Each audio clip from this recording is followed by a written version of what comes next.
One time our algebra teacher took me aside and said, Sam, you have a 9 in my class. I said, what? Like, 9 what?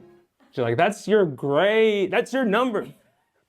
On the report card, it's gonna say 9. It's not gonna even have 2 numbers. I don't think you're allowed to have less than like, oh, maybe HISD. I broke the ceiling in how low your grade in algebra could be.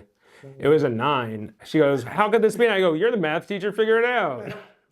I'm sure that's exactly what you told that nice lady. No, she said it's because you never turn in your homework. I said, that's bullshit. I mean, it's true, but homework's bullshit. I don't say that either. I said, just give me some tests. I failed the test. She felt bad for me. Gave me like a 60 or something. It's really hard to describe what cocaine smells like without getting in a little bit of trouble. I don't understand. I don't understand how to not be hungry all the time. Have you ever just stood around? How do you not get hungry? Welcome to the I Don't Understand show, a show hosted by me, a stressed out man, living in the most stressful planet in the world. Why do we have to live here? Hi, welcome to the show. My name is Sam Fickman, and I don't understand. It's a show about me, a man who's honest about the fact that he doesn't understand anything. Most things. I understand some stuff. I understand I got a hat on my head, but beyond that, we'll see. We are here in Houston. Blair is one of the, the Queens of Houston? That sucks. Blair is the president of Houston. We're gonna have a good title. What's a title anyone respects anymore? I mean, I will say I do think of myself as a Houstorian, a Houston historian. I did not coin that phrase, but it's definitely... Let me pretend I did. Blair is the Houstorian of Houston. I came up with that. It's a mixture of Houston and historian. Milam and Green. Yes. Milliman. You are the spokesperson for Milam and Green? One of them, yes. You are a spokesperson yes. for Milam and Green, which means you're a representative for a whiskey company. That's right. Does that mean you drink a lot of whiskey? I have. What's your number one drink, your favorite drink? It all depends on the occasion. For a night of sweaty torture like this? Well, whiskey, there's just so much I could talk about with this liquid. What whiskey is grain, yeast, and water distilled. Okay, so grain, yeast, and water also makes beer. If you think about it, whiskey is distilled beer because you do have to make a beer. You have to make a mash before people make that? Oh yeah. You start with your grains. You're gonna ferment your grains, and they can be in any grain, literally any grain. You can make a whiskey out of barley, corn. I mean, those are the ones most common: barley, corn, rye, and wheat. But you can make a quinoa whiskey if you wanted. You can make a rice whiskey. Any grain can make a whiskey. Whatever your beer mash that you've made, you heat it up, and then the molecules that are coming up off of that cooking mash, you're distilling that whiskey. And the shape of your still is going to affect the flavor. What is rye? Like rye bread. Think of that rye. Have you had rye bread? Yeah. Okay, so same grain. Okay. You can make bread or you can make whiskey. You want to go to jail, you want to go home. Same grain. Whiskey can make bread? In fact, there are some whiskeys that have made their mash bills into loaves of bread so that you can like taste the mash bill will never pass the Senate. You know what whiskey is now. Yes. All right. So within whiskey, you have the different styles of whiskey, and that can be based on its grain type, but it's definitely based on where it's made. Kentucky, Tennessee, and Indiana are your like prime whiskey making states. Is this for the reasons of their ground or something? It's more the reasons of all the farmers in those areas, they created distilleries on their property. Then distiller. So bourbon, very important, has to be made in America. Oh. You cannot have a New Zealand bourbon. You cannot have a China bourbon. Bourbon has to be made in the U.S. Like champagne has to be made in France. It has to legally or like? Legally, it is not bourbon unless it is made in the U.S. Good. Kentucky and Tennessee, what's the difference? Tennessee, there's an extra step. There's a filtration process, or charcoal filtration process. It's called the Lincoln County process, and they call it Tennessee bourbon when it goes through that extra step, and it can Again, it can only be made in Tennessee. Both of them are making bourbon. At the end of the day, they're both making whiskey from corn and putting it in barrels. Scotch, made in Scotland, primarily with barley. Barley. What is that shit? That grain, it's a grain. Chris Barley. Chris Barley? Tommy Boy with Chris Barley. Ben Distillery and Chris Barley. We're building something. Building a world. We're world building. Okay, sorry about everything. This is very normal. Look, I shouldn't have invited people. I shouldn't do this show. It was a way of distinguishing bourbon away from Scotch. So bourbon, other than being made in America, whereas Scotch always only made in Scotland, bourbon has to have a primary mash bill made with corn. Yeah. And Scotch, mostly all barley. Barley. Scotch. Now here, fuck, marry, kill. Bourbon, Scotch, whiskey. So let's let's make it more specific. So bourbon, Scotch, or rye. I'm fucking rye. Look, we've got a rye here, and rye's pretty good. In front of rye, I say yes. Now I'm embarrassed. I'm too shy. So the darker, what does it mean if it's darker? Usually deeper browns and ambers mean that it has had more wood contact. It's been in the barrel longer. What happens in that barrel? That's where all the color, all the flavor that's not already kind of in the distillate, it's getting pulled out from the barrel. So is it the flavor of a barrel? Barrel main character? We're drinking barrels? Ultimately, whiskey is tree spirit. A tree has a spirit? Is it barrel flavored? Barrel. Oh, and the barrel's a tree. Because it's wood. Chop, chop, pitches. And wood comes from the forest. You got it, man. It's gotta boil down to something on Earth. That's right. Can't just be made up out of nothing. Trees. It's trees. A good master distiller will make sure that the spirit going into the barrel is as, like, That's just a guy? or a woman. Okay. Interesting. Edit. That's just a person? Huh? That's just a person? Really, you have a distilling team. The master distiller? You have master distiller, yes. And they're in charge of doing the whole process of getting that spirit into a barrel. That sounds like a cool job. It sounds like somebody who would wear like a mask, like, and be a bad guy in Mad Max or something. I don't know why. Or a woman, bad woman in Mad Max. Texas whiskey, or the climate, especially in the hill country, is different than the climate in Kentucky and Tennessee. And so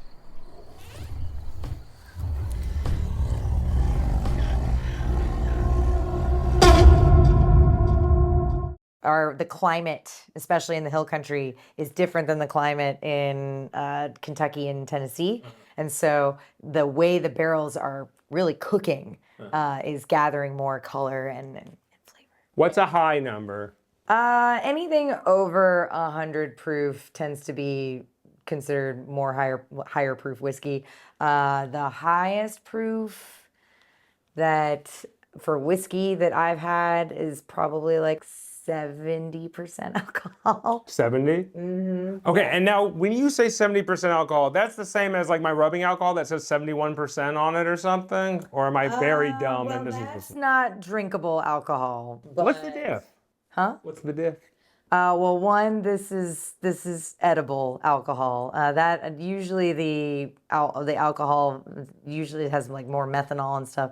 Methylene. Also, this is touched wood, right? We've touched wood with their alcohol. Now we've turned it. It's not clear like what you have in your cabinet. The difference between that bullshit is it didn't go through the barrel process. Well, it also is not edible alcohol. It is not. You say edible alcohol. Yeah.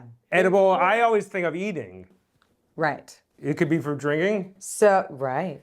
Go on. Right. Well, so because if you think about back to your distillation process, your heads, your hearts, your tails, distillation, the stuff that's up here in the heads and the tails, some of that is not edible. It will make you sick if you. Yes. Oh, and that's what that is. Yes, it's the type of alcohol that will not make. I'm going to make a chart of this because you've described it so visually. I'm going to actually make a chart, and I'm going to be able to visualize this better. I'll learn. And as good as my word, here's that chart I said I'd make. So she said it had the distillation. So here's the chart. Like Blair just said, you got your heads, your hearts, your tails. And you don't want to eat these because these are bad and these are bad. You want to stick right here. Thanks, Blair. Capture all that. Ethanol? Yeah. That's the drunk thing? Yeah. Is it always ethanol? There's a bunch of molecules that are coming up, and then so that's actually where your still, the shape of your still will affect what types of molecules you're capturing. And these are what makes me drunk Yes. and bad at parties. Yes. Okay, let's go on. Okay. Yeah. So the distillation process, you're trying to get in on those molecules that come right in the middle. They're not too volatile. They're not too heavy, because that's going to be where your flavor and just your physical effect, the sweet spot. Okay, and then the tails. The tails, those are going to be your heavier molecules. Those are usually the kind of molecules that make you blind. Molecules?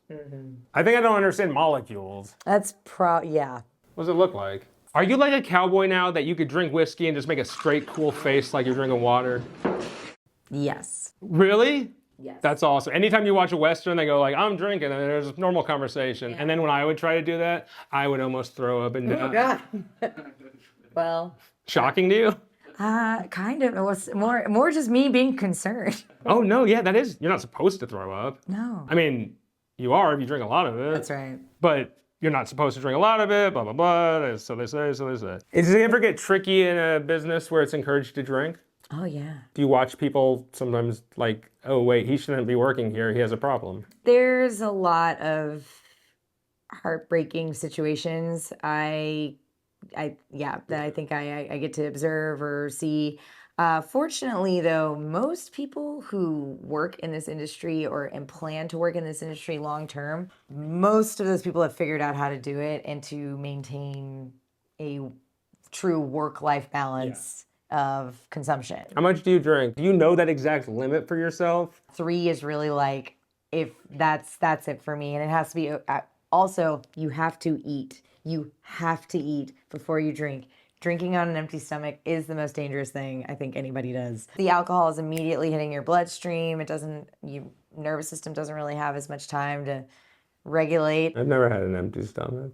So with drinking, there is shooting it, there is sipping it, there's certain things that those are the two I can think of off the top of my head. I mean, you could just splash it in your face. Is whiskey, you take shots of whiskey, or is it more, is that? I wouldn't take shots of whiskey. But whiskey is good, and it's because you can sip on it. Why does it hurt my body when I drink? What's that about? So, okay, when I wake up hungover and my body's like cement inside and like, ow, everything hurts, why? Partially it's you have dehydrated yourself. So alcohol dehydrates you, and bags of water need to be fluffy with water. Am I a bag of water? Mostly. Like a Capri Sun? Ooh, which flavor? Ocean blue. Okay, I'm a tropical. Oh, that's so much better. That's awesome. Where would you put the straw? I put it in the belly. Oh, yeah. Yeah, one of those weird kids who drinks it the wrong way. Yeah.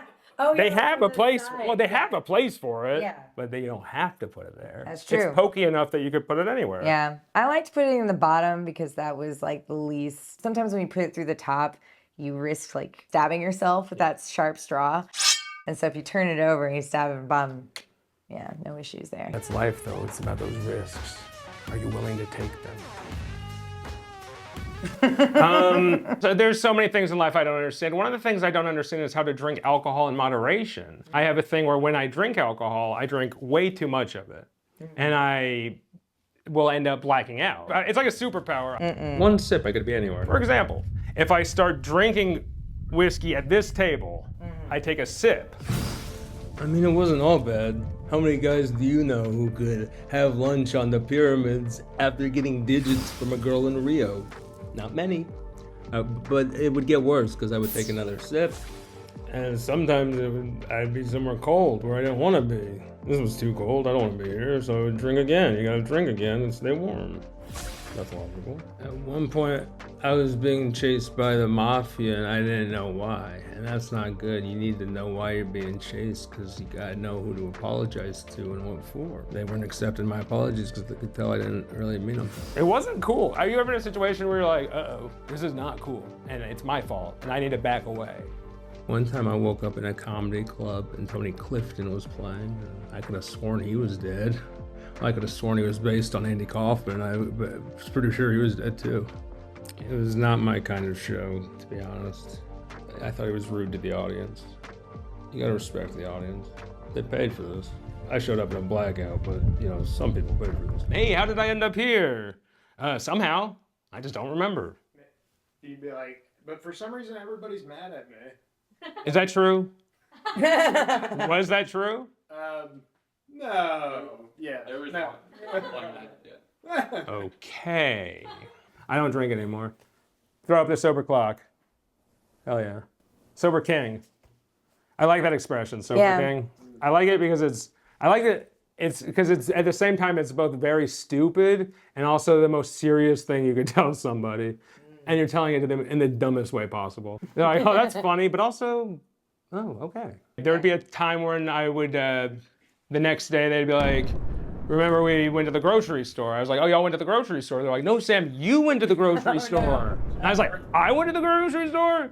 Yeah. And they're like, yes. And I was like, how was it? And they're like, not good. I'm like, how did I walk? Badly. The aisles were scared of you. Apparently I almost bumped into, okay. But if you almost bump into a person, it's basically bumping into them because they see it and they're like, what the fuck is this guy doing?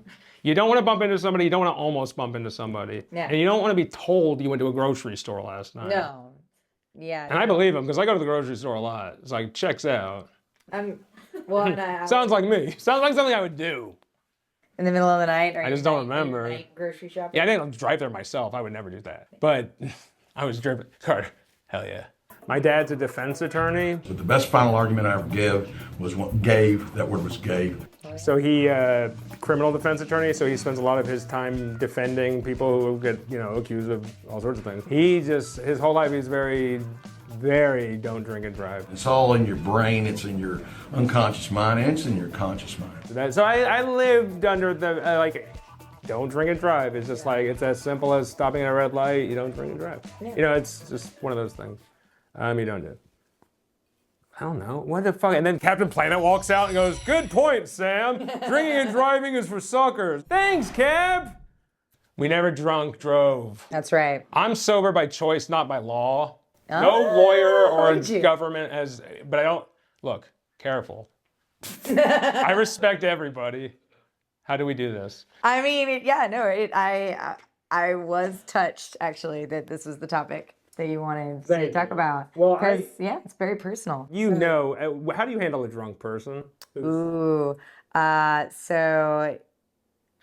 a high school teacher, you learn a lot of tactics to deal with teenagers who are just melting down or doing whatever. The same tactics work on drunk adults. One thing being just offering them choices, so let's say you have someone they're causing a ruckus, they need to leave, you can address them and be like, all right, well, you've got two choices right now.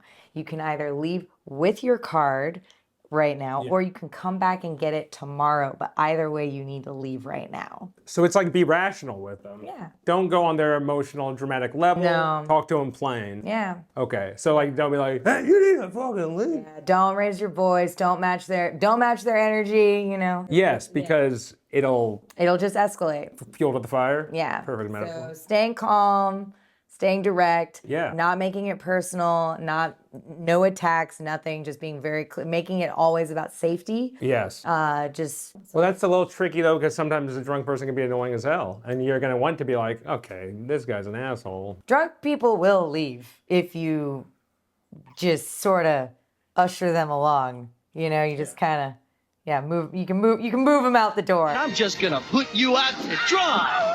But also getting them into a safe ride home, all of that. Thanks. I was gonna show up with my shitty little attitude if you didn't say that. Functional alcoholics, you disagree with them? Is it a myth? I mean, I know many of them, but unfortunately, if you're a functional alcoholic, that means that you require alcohol to be in your system, because your nervous system doesn't know how to behave without it. I feel like I've gotten really good at listening to my body, and there's definitely just a feeling I get where I'm like, yeah, that's enough.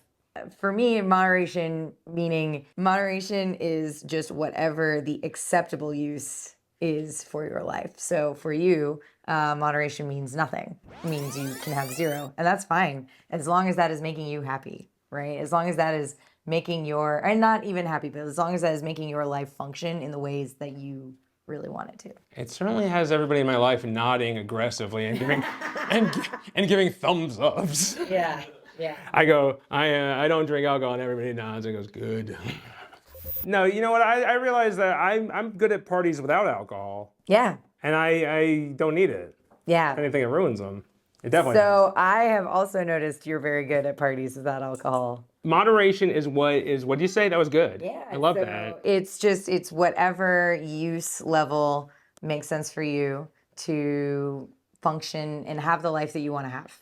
For me, I really think finding the mindful moments to enjoy alcohol is way more fun than just like a buzz all day. Nice. That was a cool answer. You stuck the landing on it. That's funny. I mean, I didn't stumble during all my words there. I was like, holy shit. I was like, I need to drink water, but she's winning an Oscar. I mean, are you learning? Are you absorbing? Is this working? Doing as well as I can. Okay.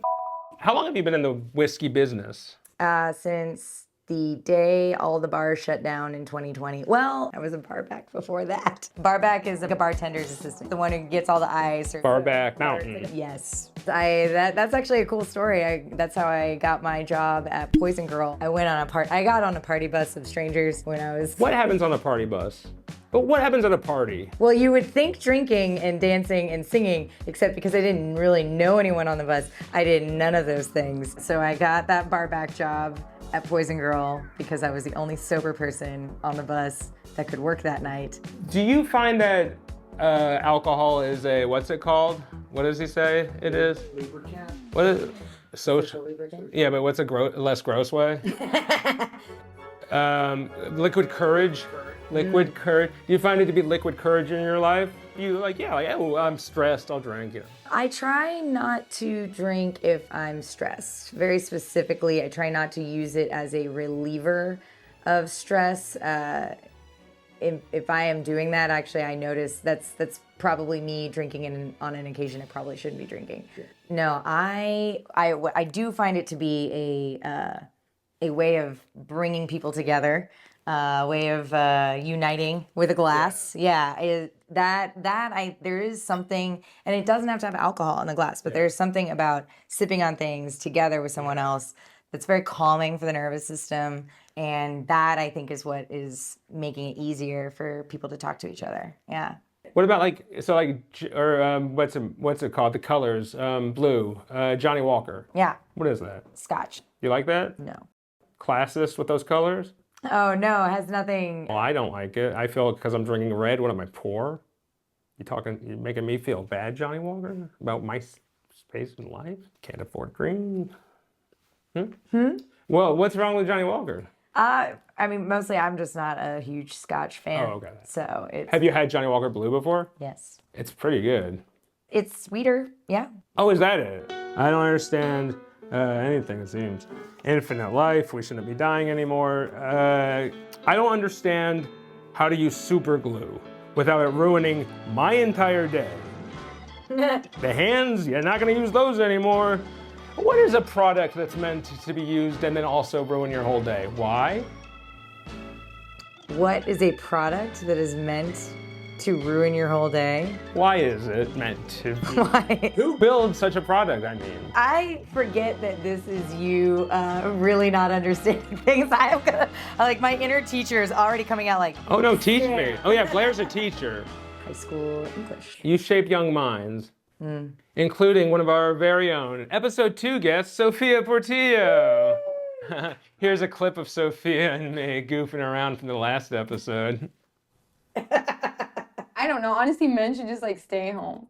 That's fine with me. Oh, that was nutty. That was cool though. She grew up great. No, it was really lovely. It was actually insane. On the last day Sophia left work, I posted, "Goodbye, Sophia, for leaving," and you I know. I freaked out. saying, "What are you doing with one of my students?" I know. What am I doing with it? I was working with them. It was a job. I don't hang around with whatever young, I mean, I do, but that's because of a job. I get paid to hang out with young people. It doesn't sound good when you say it like that. Teachers don't get treated very well. They should get more funding and they should have control returned to the to the school district. They are being given impossible workloads and not enough resources. What's the time in your life as a teacher where you're like, wow, it's bad to be a teacher? Oh, well, the day after the, it was the shooting in Santa Fe, was the prom for the school that I worked at. And I was the senior chair. So I was in charge of, making sure all the students who are going to prom are going to have the best prom of their life, right? And instead, I'm fielding phone calls all day from parents who are concerned that this is, that their kids are going to be targeted for gathering at an event. It was scary and really, really easily avoidable with just like, I don't know. Bulletproof backpacks. You don't got to worry about anything. My back is fine. My child's back will be great. It's terrible how we live on this planet. To even try to fix it would be lovely. What's more annoying, being around young, sober people or drunk, old people? Drunk old people. Drunk, old people worse than like teenagers? Absolutely. And now why? Because teenagers can't help it. That's just their brains are being young human brains. Empathy. The most empathetic person in Houston. You know what? That's what I respect. That's the title I respect. She represents empathy in Houston. Empathy's good. It's the only thing that is going to save us from ourselves. Yeah, but does everyone have it? We'll find out next week. It turns out nobody really, not many people display it sometimes, but empathy's good. It's a good thing to have. I don't know. Or it's bad. What are you gonna do, beat me up? You're not real. Women have always been, historically, people who make spirits. Your earliest distillers in Ireland are women. They were healers, and so they would use alcohol for various uses. Prohibition, you see more women drinking after Prohibition.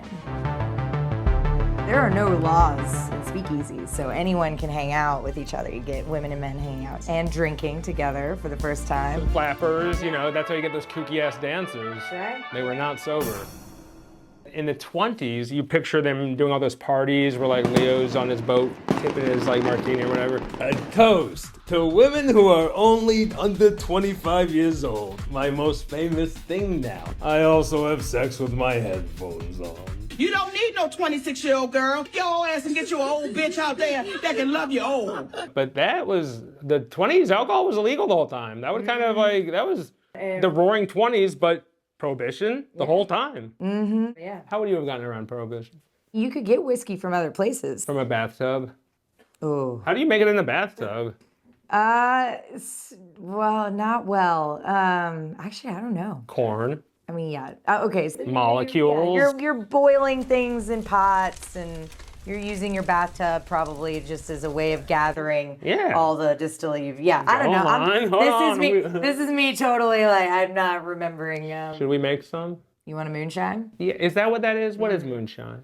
It's distillate that is made illegally, technically. Okay, yeah, I want to do that. Fun fact, alcohol is how we understand when civilization really begins, when we start seeing human beings coming together. One, it's an agricultural product, so it doesn't start until we finally have settled down. With water sources being questionable, most humans made beer because it was actually safer to drink beer than to drink water from just any water source, because the alcohol kills any of the bacteria. If you take that a step further, alcohol also makes it easier to be around other humans. So you see towns and just all these social things. Mm-hmm. You start seeing people socialize, and if you think about all the religions that do have an alcoholic component. Go off, Queen. Right. Well, you have people treating spirits as a way of connecting to God, but really it's easier for you to connect to other human beings when you're a little intoxicated. However you intoxicate yourself, so it doesn't have to be alcohol, right? No, sure.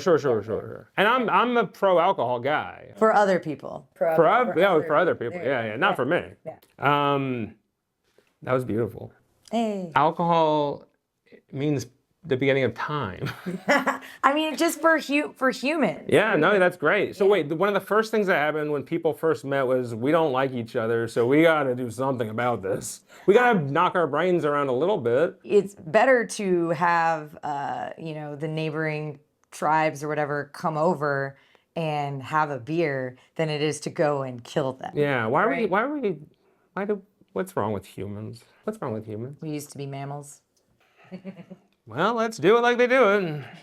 On the Discovery Channel. Under the stairs. J.K. Rowling. Turf. Okay. Jack Daniels was a master distiller. He learned partially how to distill from Uncle Nathan Nearest Green. Who is Uncle? So just Uncle Nearest. Is this a slave thing? Nearest Green was the one doing the distilling. Is a Jack Daniels a slave owner? Folks around here in Lynchburg. Lynchburg? Oh, no. Jeffrey, what is even Jeffrey Wright doing there? Get out of there. Let's not tiptoe around this. Jeffrey Wright, is this true? Yeah. Oh, don't call him Jeffrey wrong. But there's actually a whole brand called Uncle Nearest.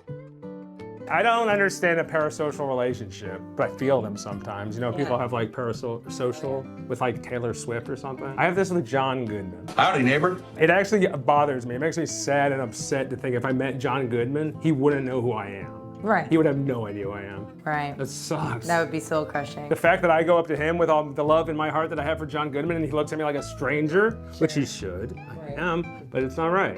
It's just not right. John Goodman should be friends with me. Why John Goodman? He just seems like he'd be a nice guy. He seems like he's somebody who's like sweet. Seems like, and not like in a weird like psychotic way where I'm like obsessed with him or anything. Just in a way where it seems like he would like know my mom. Sure. Like in a casual way like that. Sure. I'm not asking for like the moon that we're like best friends.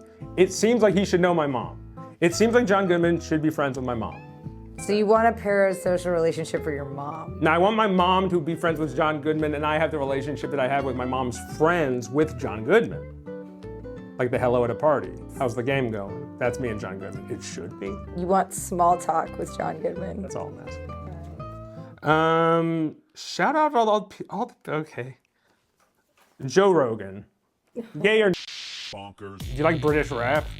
Yeah. I love British rap. What British rap do you like? The guy is like, it's bonkers. Some people think I'm bonkers. I love when I hear a rhyme in a British accent. Yeah. And it's always like, oi, I'm Jiminy Glock. Who was Jack the Ripper? Serial killer. Who was the man? Or a woman. Okay, for everything. For everything though? Is that what you said? Wow. Okay. For Jack the Ripper. Jack. Could be a Jacqueline. He was murdering women. Whitechapel, take you back to 1892. What was he doing there? They say he was maybe a surgeon because he had such an expert skill with how he cut them open. I mean, no, to be... He was a murderer of women. Sure. I'm the good one here. Men are bad. Jack the Ripper was definitely a man. What are you? They're not exactly relying on you for this information. In this shirt, you don't know what you're talking about. You are just. What are you talking about? Is this My it, back boy? feels Is this what matters? Did I gain it all back? Sure, the shirt is tight. You don't know what you're talking about. But could have been a woman. Yeah, so I stopped drinking because blacking out was something I got really concerned about. It happens it shouldn't ever happen. If it happens once, it's scary. If it happens a bunch of times, you gotta just stop doing that. Yeah, I would not drink either if that happened to me. Yes. And it's a thing that happens and it's frightening. Yeah. There's actually like not enough research or science out there about what really makes you hungover, but what's happening to you with the ethanol is just it's hitting your bloodstream and it is affecting all of your neuroreceptors to whether kind of just it is skewing how your nervous system thinks the world around you is what's going on, and it's should be making you feel calmer. But what is it doing? Well, depends on the person. Skewing in... Altering the perception. And this is all in the brain chemistry. What's going on with the brain? Yeah. And it's interesting how alcohol's like, you're allowed to just like, we can play with the brain for a little bit, and then the brain can bounce back to normal. Yeah, that's true. Joe Rogan. Yay or nay? No. What's wrong with Joe Rogan? I thought he was just here to at first it just seemed like he was some guy who was just here to solve the pyramids. Here's a bit of fun for those still watching. I use a software to transcribe this podcast. Here's what I thought I asked Blair. I mean, not to offend anybody. It's just, why would it think that? Also, here's Ben Shapiro as an extra in American Pie 2. What's he thinking? They need to pass Stifler the ball more. Fucking bitch ass. There is a mountain of tension between somebody going, hey, this person got shot, and then you go, did they die? And the amount of time they take to answer that question, that's a tense moment. Just something to think about. Okay, so Blair. Blair is a ambassador to Milam and Green Whiskey. Blair, I'll do it in a normal way. Blair, you are the ambassador. You are a spokesperson for Milam and Green Whiskey, which is a whiskey company out of Texas. Milam. Oh, is there a song? No, it's just, it's a Texas Revolutionary War hero named Ben Milam. What was he? What was he like? What was he all about? Actually, it's fun. It's kind of fun. He's one of the first people who we get Texas tall tales written about. One of them is he's like snuck under a bunch of people's houses to run supplies back to the Alamo and. Back to the Alamo. Yeah. Oh, good. Yeah. So he was. They were not? sieging. They were sieging the Alamo. Yes, they were. Yeah. And they shouldn't have done that. History's confusing, hard to talk about. All that blood meridian violence that got us here, I don't condone any of it. I don't know. Fuck my Apple Watch. I don't want to have my Apple. Being an ambassador, you are a salesperson that comes from the marketing department. My main job was going to every city all over the US and talking to people in liquor stores, bars. The way the liquor industry works, you can't directly sell liquor to customers. You have to go through, it's called a 3-tier system. So you have to sell things to a distributor, and then the distributor sells them to the store, and then the store sells it to the customer or to the bar, to the customer. Where do you go in that? We make it. So we're the supplier. Yeah, and so my job is to go and get liquor stores and bars to want to buy Milam and Green so the distributor will buy more to be able to sell to them and complete sort of a sales triangle. Really, it's about just connecting with people because whiskey at the end of the day should connect people. Do you have a catchphrase?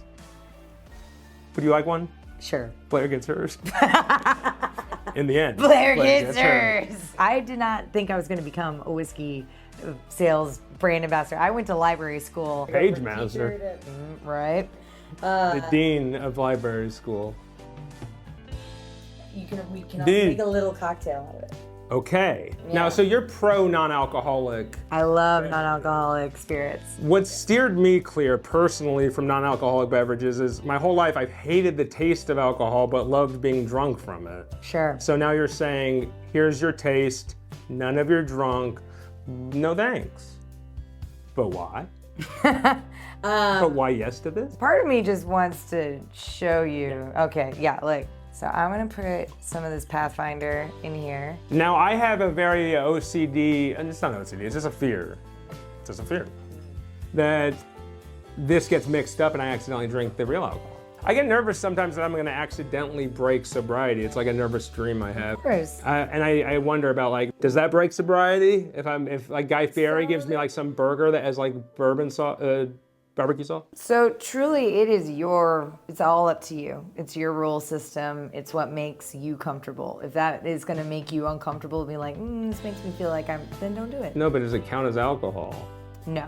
Okay, then I'm good with it. Okay, they have a different color. Yeah, they got different colors. This is also my main fear about ever ordering non-alcoholic is they're back there in a bar, they're mixing things up. They make that one mistake and I've lost all this time of not drink. That would make me feel bad for them and me. Sure. Would it, Sam? Let's be real. Would you feel bad for the bartender? You wouldn't want to murder them? Tom Holland said he felt bad for the bartender who mixed up his non-alcoholic drink with alcohol. But Tom Holland is Spider-Man, and I record audio for my podcast in the bathroom of Buc-ee's. I guess we're not the same. So I don't trust the bartender. I just don't. But that's maybe me. Should I be more trusting out there in the world of non-alcoholic beverages? If I was a vegetarian, this would be like a fake chicken nugget. Okay, right? yeah. I think there are more bars, especially bars that actually put non-alcoholic cocktails on the menu. Those are great spaces to try out non-alcoholic cocktails, they care. They care enough to put it on the menu. It's about connecting. So for you, Pathfinder, it's just about sniffing, having a little sniff. So which one do you have? So I have my whiskey, but actually here, I will go ahead and pour a little. This is a spirit that is made from hemp root. Oh shit. We're gonna get high as hell. It does have, you can smell it. So it's something that you can smell. Oh, I smell it for sure. Yeah. It smells good. Yeah. How would you describe that? How close do you get it to your nose? Normally, if you are first starting off with smelling spirits, you don't want to do this because you might actually burn your nose hairs. But that's truly if you're smelling alcohol. This does not seem like it's. Yeah, your nose is fine. But it's a sweeter smell, very floral. We've got. It definitely smells like something. Like. Yeah. Yeah, you keep describing. No. What? No, okay. you go first. So usually what I do is I'll try and think of like a memory that it reminds me of. I don't know. Honestly, men should just like stay home. That's fine with me. And this, I'm getting like orange whip. But then it's also super spicy. It's got kind of an Old Spice thing going on. This is just a spirit that... Why spirit? That's too scary. They should not call it that. Too scary. Spirit? And when you're sipping a spirit, you're just gonna like take a tiny sip. So that wakes up your trigeminal nerve in your tongue that starts getting you to salivate a little bit more.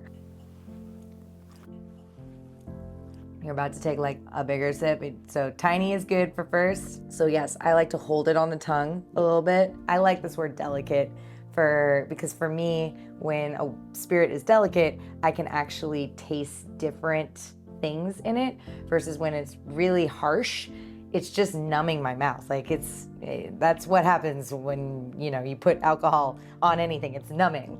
Yeah, and so I don't necessarily need super high alcohol content in order to enjoy a spirit, but I've noticed that the more alcohol there is, sometimes there's more flavors that can be found if it's well made.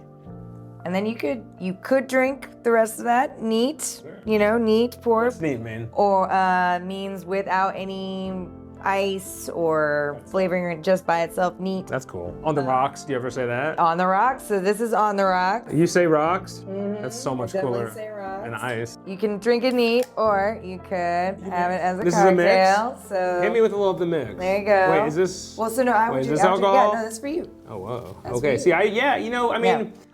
so since I don't drink alcohol, I usually will order, my thing is I'll just get a Diet Coke. It is cool to be able to like have a drink when you're like socially around with people. How's it feel?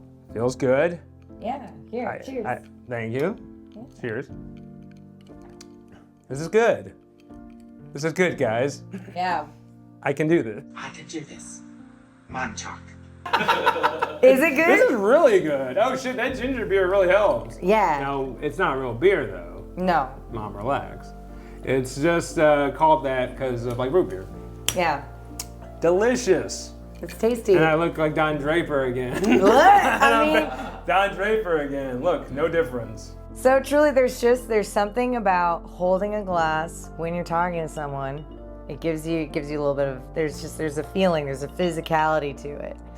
Yeah, so that's why truly drinking really should not necessarily be about what's in the glass. It's just that you are holding glasses together with someone. This one's actually super special in a couple different ways. One, it is a rye, and I used to hate rye whiskey. So Mile and Green has made me love rye whiskey because they age rye in port wine casks, which we talked with the red color and all that, but it also gives it kind of a like a berry, dark fruit, sort of chocolate dessert thing. I don't necessarily need to be explaining all the whiskey notes to you, right? Well, keep doing it. I'm gonna drink and Okay, we're look. good. And I'm like explain. It's cool. Okay. I'm enjoying drinking and listening. Okay. That's part of drinking. Is it burning your nostril hairs? Because they're all burned off already? No, because I put an ice cube in it. Oh, shout yeah, out so if Death I Row like- Record. Yeah, so if I smell from this one, the alcohol is going into my nose for sure in this one because there's no ice in it. So. But there's no alcohol in that one. No, this is the alcohol one. That's the alcohol one? This is the alcohol one. This is the non-alcohol one. Oh, see, they look exactly the same. This is what I'm scared about. But they smell different.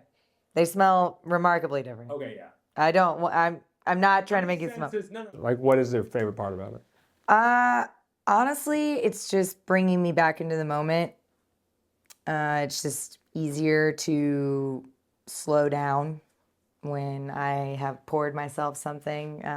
You really can't be drinking spirits and like doing other things that require concentration on. Really should You not do it. mustn't. Well, and Don't. How long have you been doing grown-up story time? I've been doing grown up story time generally since 2011. So I think there's something about growing up in Houston. You have to make your own fun way more, perhaps, than in other major cities. And we still have access to an art scene. You're smart. Blair, the one thing about you is we went to high school together, and I used to cheat on every test by looking at your paper. Did you know that? Sometimes. Do you remember the first time we met? Remember we went to Tuts. We went to Theater Under the Stars together. Oh, we were theater, Yeah. cool theater kids. It was kind of, it was kind of metal back in the day to be a theater guy. It might sound lame now, but back in the day. Thank you, Blair. Yeah, cheers. Cheers. Pathfinder, I appreciate it. You are endlessly creative. I've loved hanging out with you for about 20 years. One of the coolest people I know. Thank you so much for doing this. Thank you for having a podcast. It's very funny. Thank you so much for being on it. And when I came back, I was living in LA for a long time. When I came back to Houston, one of the things I was very, very excited about was the chance that I would be around you again. I get to be around Blair. I'm glad you moved back too. Yeah, you're one of the reasons that I'm supremely happy I'm here. And you make Houston a way cooler place by doing all the stuff that you do. And I love that you do all that stuff. And thank you for doing it. Keep doing it. Sip from that one. A toll. But you don't shoot it. It's a shot. Yeah, it's no, no just good. sipping. To Trees. Trees! Thank you to Trees for helping us get drunk in a reasonable way if we can. Maybe I'm the wrong one for this message. Did this sound like it was an intervention? I said, Blair, come to my house. We have to talk about your drinking. Come to my random. Well, now that you've said it like that, yeah, no. They do like 4 different times. Thank you, Blair, for coming on. And it's like a sketch where Blair keeps having to drink whiskey. It's like a Monty Python sketch where Blair keeps having to drink whiskey because I do like the toast like 1,000 times. Take it from, you want me to give you a count off? Wouldn't Monty Python do something so unfunny? What am I supposed to be thinking about? What do you think about? Are you ever like standing around like just living and like cutting something and you're like, what am I supposed to be thinking about right now? Like I got nothing. What was it? You got to be thinking about something always, or how do you not think about things? I mean, I sometimes do meditate and just focus on breathing. That's a good technique. Yeah. Slow down a brain, make it not worry so much about what it's thinking about. I've got to do that.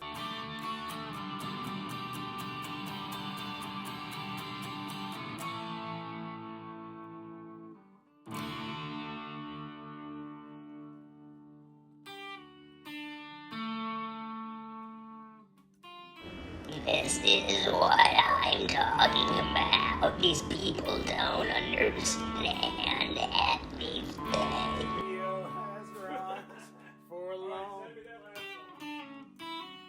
Yeah, was that good? Yeah, I love it. That's exactly.